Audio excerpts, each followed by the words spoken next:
Hey guys, this is Ken. How's everything going? Let's keep going onto our third kata. This question is called list filtering. It says in this kata, you will create a function that takes a list of non-negative integers and strings and returns a new list with the strings filtered out. So as given examples here, so as you can see in the first example, A and B are filtered out because they are not numbers. And also in the second example, A and B are filtered out for the same reason. And for the third one, the string AASF is obviously not a number, so it is filtered out.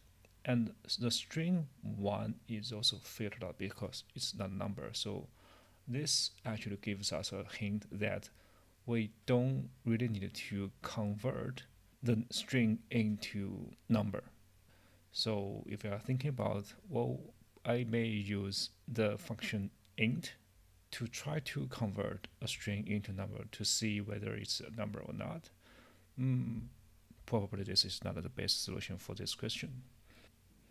What I'm thinking is that we can actually use filter, which is a built-in function, to test each element within this list. And what we test is that whether each element is actually an instant of integer or not.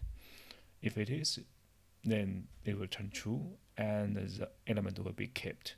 If it is not, then the filter function will filter the element out. So we then get what we want. Let's have a try. Okay, first let's remove this line. For spaces, as usual. So filter, which is built in, so we don't need to import from anywhere. And then what is name.x? So let's test this instance. Say x is actually an int. If everything is right, then what we will get is an iteration, which is a little bit from a list. So what we can do is actually use the function list to turn the iteration into a list as required in the question. So let's just return it. And I think it's good to go. Let's have a try. Cool. I think this is all for this question. It's quite straightforward as far as I can see. Let's submit and head to the next one.